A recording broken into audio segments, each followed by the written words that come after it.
My name is Mary, and I'm approaching my late 50s. I have 2 children. My eldest, a son, is now working and planning to marry his girlfriend soon. My daughter is a college student, enjoying her studies and university life while working hard. As my children grow older, I feel like my main role as a mother is nearly complete. I used to be a nurse, and I'm thinking about returning to caregiving.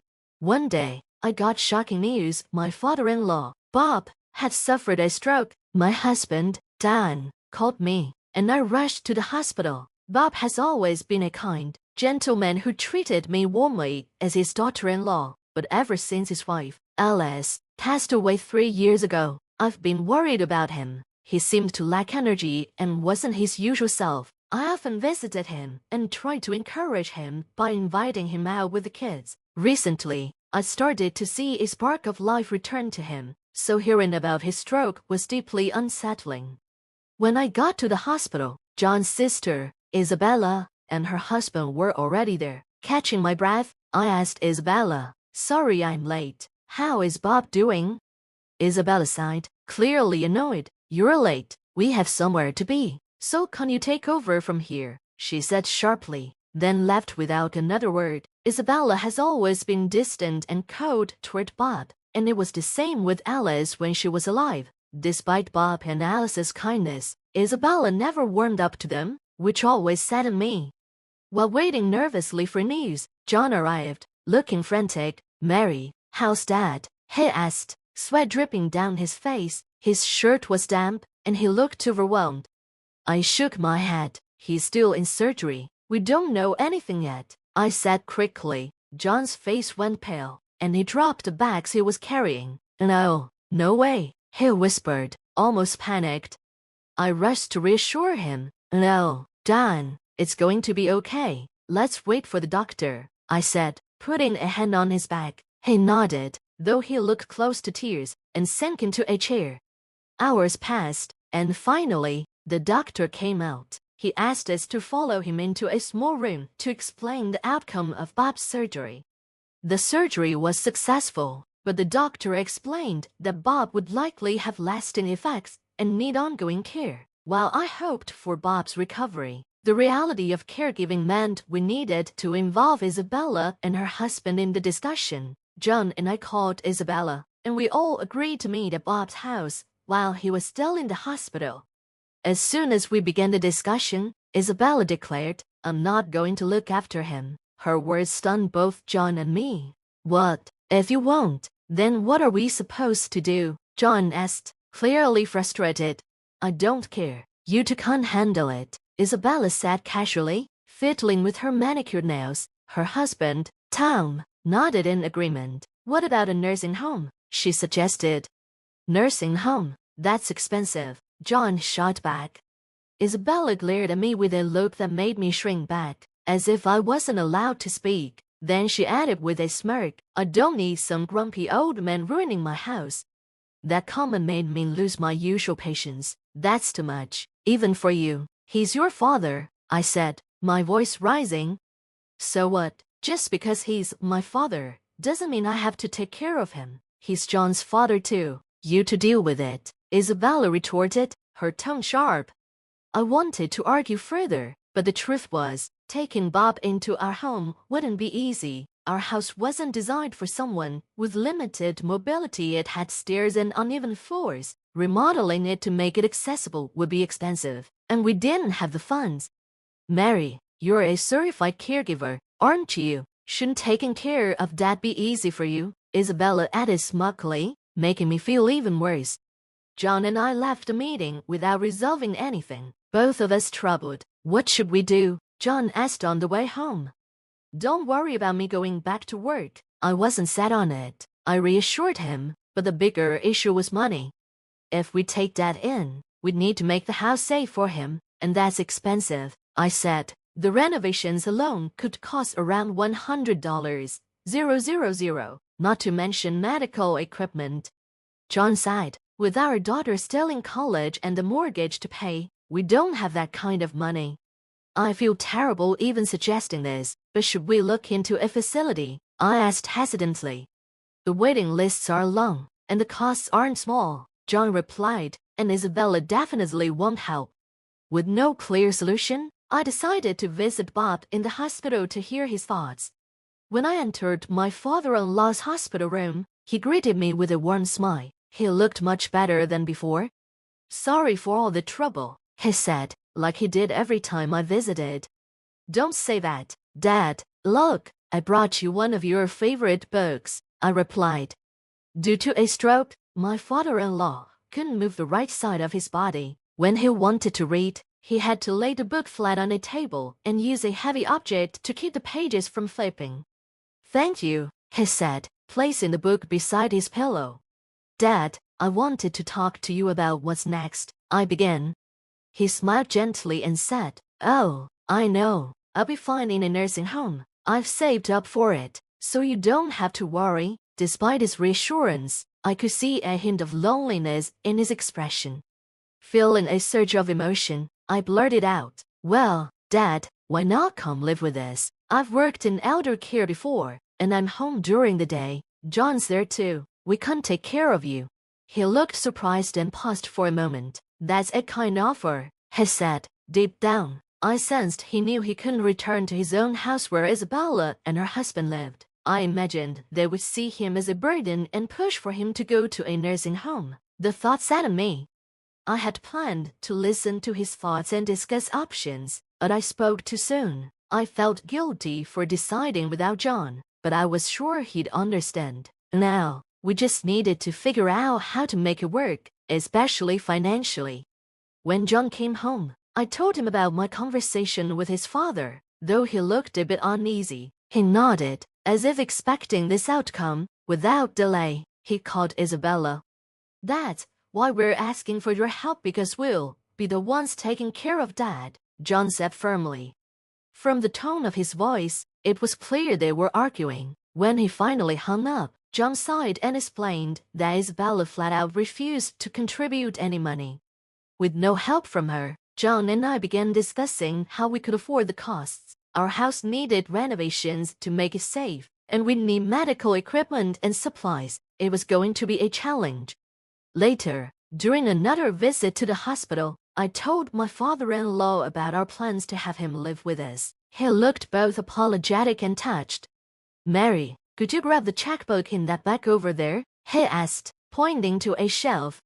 Curious, I handed it to him. He opened it and showed me a bank statement. "I've saved some money. Can you and John use it?" he said, smiling. The amount written in his checkbook shocked me. It was $10 million. "10 million, I stammered, unable to believe my eyes. He chuckled. "Yes, after your mother-in-law passed, I didn't know what to do with myself, so I started exploring investments I had been studying. Turns out, they worked out better than I expected." With this unexpected financial support, the challenges of caring for him suddenly felt much more manageable. My father-in-law wasn't a big spender, so his savings had simply grown over time. Even if he wanted to remodel the house or buy a new car, he wouldn't need anywhere near that much money. When I handed his bank book back, I said, "I can accept this much. Please use it for yourself." They pushed it back toward me, saying, "I can't use all this money. I'd rather give it to you and your family, or the ones willing to take care of me." Caught in this back and forth, I again refused. "I still can't accept so much," I insisted. After a moment of thought, he said, "What about $1 million?" Even then, I managed to talk him down to accepting only $100. He reluctantly agreed, though I could tell he wasn't entirely happy with the compromise. As we were finalizing this, Isabel unexpectedly walked into the room. Startled, I quickly placed the bank book back where it belonged. "What's going on?" she asked, her voice laced with curiosity. Luckily, it seemed she hadn't overheard our earlier conversation. She explained that she had come to drop off some clothes for Dad. After chatting briefly, we both left the room together. On the way home, Isabella suddenly said she wanted to talk and suggested we stop at a coffee shop. Her conversations in the past hadn't been pleasant, so I hesitated but eventually agreed. Unfortunately, this turned out to be a mistake. I'll take care of that, she announced out of the blue. What? I was completely caught off guard. We were already in the middle of preparing for Dad to live with us, even starting renovations on the house. Why would she say this now? So, you don't need to visit the hospital anymore, she added. Her statement made no sense. Visiting has nothing to do with who's the caretaker, I replied. Why would you say that? Though her reasoning didn't sit well with me, I suggested we talk about it another time and left the cafe. At home, I told John about the strange encounter. He thought for a while before his expression changed. She must have overheard something about debt savings, he said. The thought had crossed my mind, too. It seemed the only explanation for her sudden offer to take on such a responsibility. John added, otherwise, there's no way she would volunteer to look after him. Considering how strongly Isabella had opposed caregiving before, her sudden eagerness made me suspicious. I had a feeling she discovered my father-in-law's savings and was trying to gain his favor, perhaps even planning to use the money for herself. What should we do? I asked John. I have an idea, he replied, a slight grin forming on his face. Let her give it a try.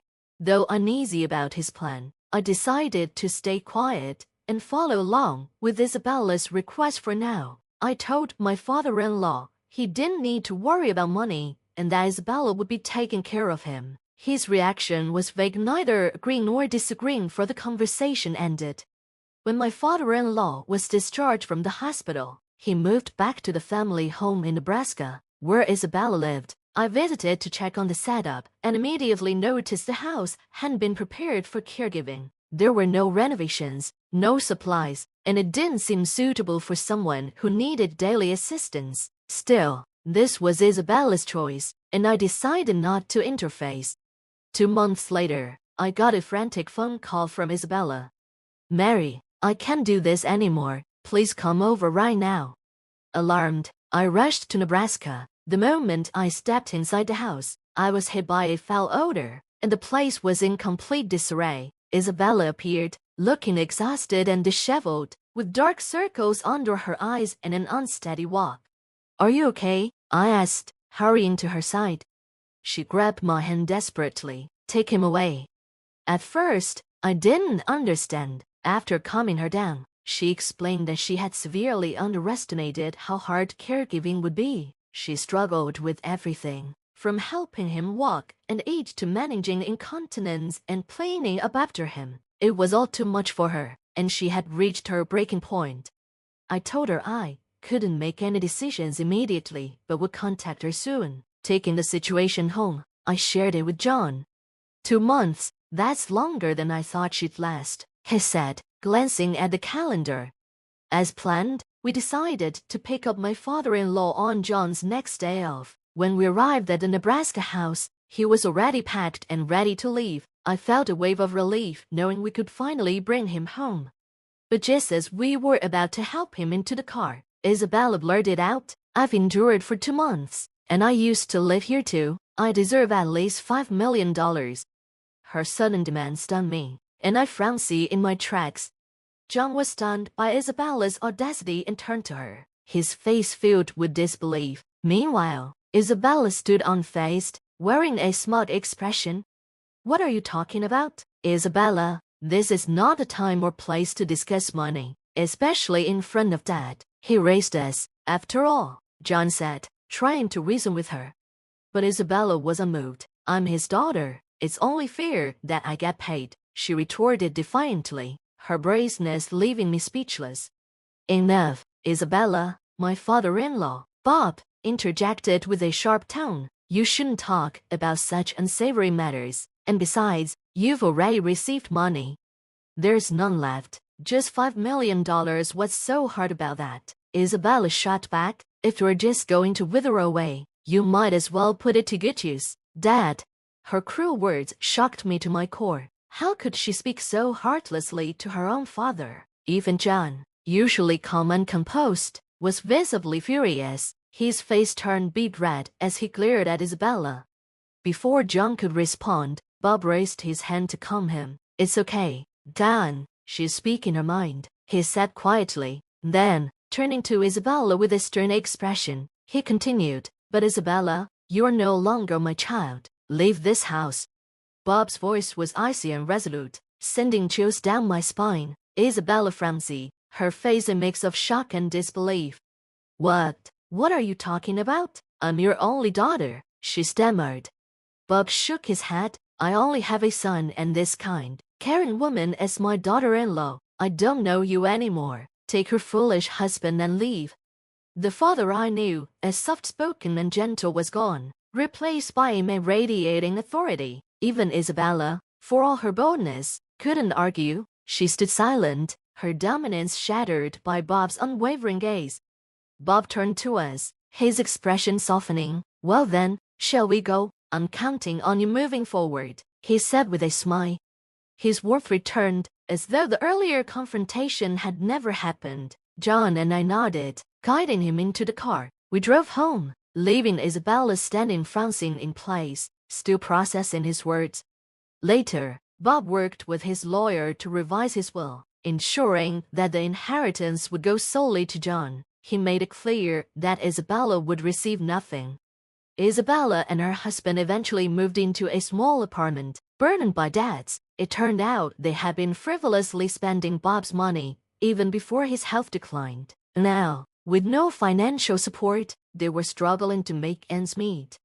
Meanwhile, John and I moved into the family home with Bob, who was delighted by the arrangement. Though caring for him is challenging at times, it feels natural for me, given my background in caregiving.